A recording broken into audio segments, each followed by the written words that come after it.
Impacts of computing and intro to programming. Lesson 1.2, the digital divide. So the digital divide is the gap between people who have access to technology and information and then those who don't. Now there can be a lot of different factors here. A lot of times I'll break it down to like three types of divide. You have your global divide, your social divide, and your democratic divide. So global divide is like basically like your geographical location. Social divide is your socioeconomic groups. Democratic divide are like political engagement type things. So here's some examples. We have like age, education, ethnicity, race, gender, family structure, income, occupation, and residence. So we're going to go and delve into that a little bit more. So, for instance, communities. Your geographical locations do have a lot to play in it. Not just like what countries you're in, because if you're in a more developed country or a more industrialized country, you have more access typically to internet, whereas those that are not industrialized have less access. But just, I mean, even in like your local kind of area, you have rural places, you have your cities.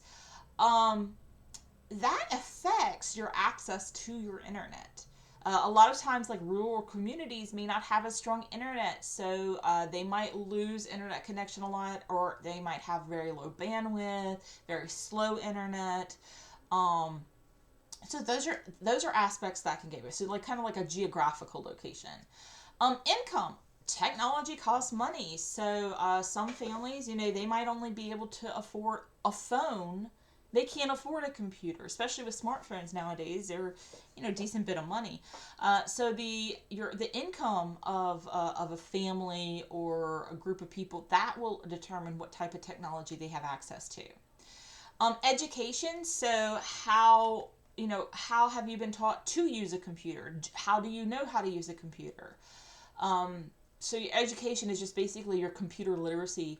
And by the way, like public libraries, a lot of times, if I have students that their computers break or they're having issues, public libraries a lot of times will have access to computers that they can use for free. So that's something that you can always push out to them. As far as not knowing how to use computers, I know at least around where I am, there's a lot of programs that actually have free sessions on like how to use Microsoft Excel for your financing, how to use Word, how to do Google Drive.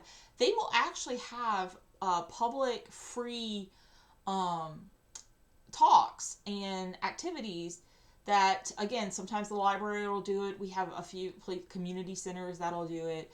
So those people who don't know how to use computers will hopefully be able to gain that knowledge. Age, not trying to be ageist, but age is a factor of using technology. My mom will refuses to set up an email account. I have her email account. Like everything goes through me and I send it to her. She refuses to do it. It's one of those things where it's just, I think because technology changed so much, it's hard. As we get older, our memory does not work as well. I think I had read an article one time. I think your mid-20s is where your memory peaks. If I remember correctly, don't quote me on that.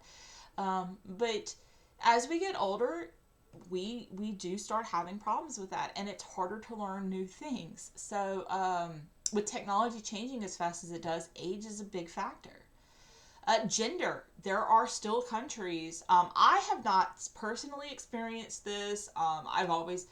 Everyone around me has always been supportive. I have degrees in math and computer science. Technology has never been a problem for me, but there are places, especially other countries, where women are still treated kind of inferior to men, and they do not allow access to technology. So gender can still be an issue. And then just your ethnic groups, language barriers can become an obstacle. Again, even some religions, like some people don't believe technology should be part of our lives. Some people do. All of those things could be considered part of the divide. So ways to reduce it, being able to have affordable, reliable internet service. Unfortunately, it's a little out of our control. Usually, we're restricted to our geographical location with that. But hopefully more and more places are providing that service, and we can get them at a nice enough price. Quality technical support, that's always helpful. Again, digital learning and literacy. So if you can find classes, public classes or free classes to learn how to use a computer, that's great. When you, as a creator, if you create content online, like web pages, or if you create apps, try to make them accessible and user friendly. So accessible means that uh, basically, if people that have disabilities, they should have no problem. They should have the same level of access as people without disabilities. Some ways to include this: always provide captions for videos. Anytime you have an image in a document or website, provide an alternative text to it in case the picture doesn't load or the user is not able to see that picture. And be careful of font sizes and color schemes. You wouldn't want like a dark green on a black background because you would not be able to see that font. So those are things that you would want to consider when creating your content. Also, in this day and age, some people use computers, some people use tablets, some people use their phones. So like if you create websites or again, any type of content, try to make it responsive and adaptive for different screen sizes.